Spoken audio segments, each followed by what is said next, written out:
Hello বন্ধুরা, আমার চ্যানেলে আপনাদের স্বাগতম। আমি আজকে আপনাদেরকে দেখাবো খাসির গোস্তের ঝাল ভুনা করার রেসিপি। তার জন্য আমার যা যা উপকরণ লাগবে আমি এখানে নিয়ে নিয়েছি। আসুন সেই উপকরণগুলো দেখে আসা যাক। আমি এখানে নিয়ে নিয়েছি হাফ কেজি খাসির গোস্ত। আর গোস্তটাকে আমি আগে থেকে লবণ হলুদ মেখে নিয়েছি 10 মিনিট আগে। আর এখানে নিয়ে নিয়েছি মরিচের গুঁড়া, হলুদের গুঁড়া, এখানে পরিমাণ মতো গরম মশলা গোটা গোটা। এখানে নিয়ে নিয়েছি মশলা বাটার মধ্যে 1 চা চামচ পরিমাণে রসুন বাটা, 1 চামচ পরিমাণে গরম মশলা, জিরা বাটা, আদা বাটা এবং কিছু রসুন ছুলে ঝুরি করে নিয়েছি। আর পেঁয়াজ কুচি, এখানে নিয়ে নিয়েছি রসুন কুচি আর নিয়ে নিয়েছি কিছু পেঁয়াজ কুচি। তাহলে আসুন দেখে নেওয়া যাক এই খাসির গোস্তের ঝাল ভুনা তৈরি করার সহজ রেসিপিটি। আমি যেহেতু প্রেসার কুকারে প্রথমে গোস্তটাকে সেদ্ধ করে নেব, তার জন্য আমি চুলায় একটা প্রেসার কুকার বসিয়ে দিয়েছি। এখন গোস্তগুলো দিয়ে দিচ্ছি।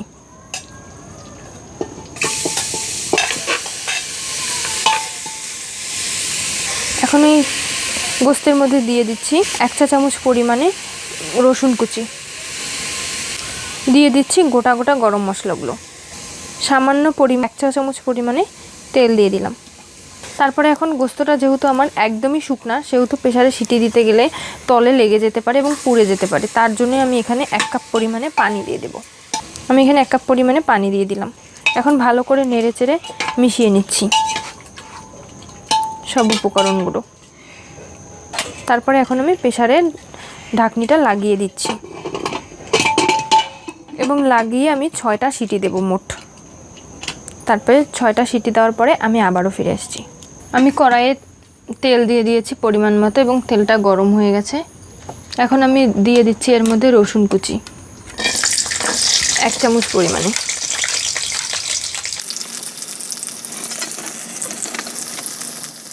এখন এর মধ্যে দিয়ে দিচ্ছি পেঁয়াজ কুচি।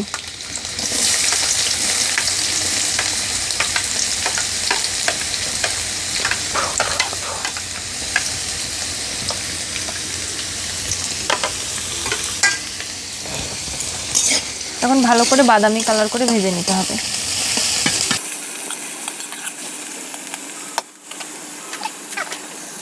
আমার পেঁয়াজটা হালকা বাদামি কালার হয়ে আসছে। এখন এর মধ্যে আমি দিয়ে দিচ্ছি পাঁচফোড়ন এবং তেজপাতা ফোড়ন হিসাবে।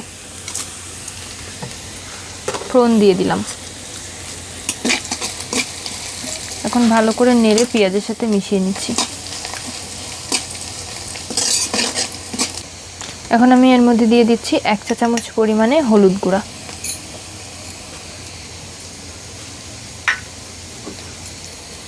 দিয়ে দিচ্ছি মরিচের গুঁড়া 1 চা চামচ পরিমাণে, আরও দিয়ে দিচ্ছি 1 চা চামচ পরিমাণে।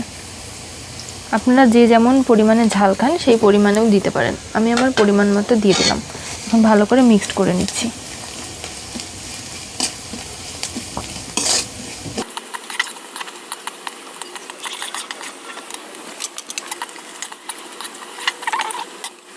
এখন এর মধ্যে দিয়ে দিচ্ছি 1 চা চামচ পরিমাণে আদা বাটা, 1 চা চামচ পরিমাণে জিরা বাটা, 1 চা চামচ পরিমাণে গরম মশলা বাটা, আর দিয়ে দিচ্ছি 1 চা চামচ পরিমাণে রসুন বাটা। এখন এগুলো ভালো করে নেড়ে চেড়ে একটু ভেজে নিচ্ছি, কষিয়ে নিচ্ছি। একটু নেড়ে চেড়ে পেঁয়াজের সাথে ভালো করে মশলাটাকে কষিয়ে নিচ্ছি।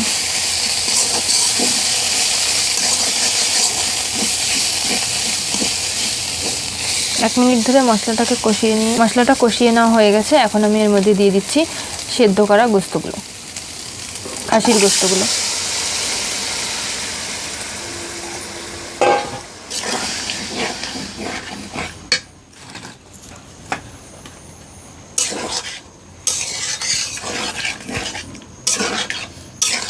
এখন ভালো করে নেড়ে চেড়ে একটা ঢাকনির সাহায্যে ঢেকে দেবো, যাতে করে জলগুলো শুকিয়ে যায় এবং গোস্তের ভেতরে মশলাগুলো ভালো করে ঢুকতে পারে, তার জন্য।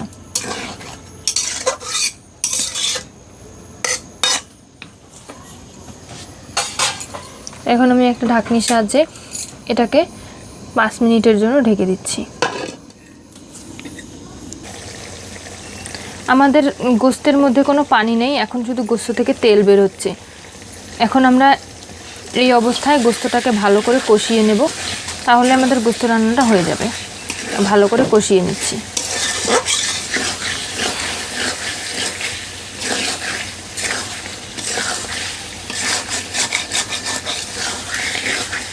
খুবই অল্প অল্প জলে গোস্তটাকে ভালো করে কষিয়ে নিতে হবে।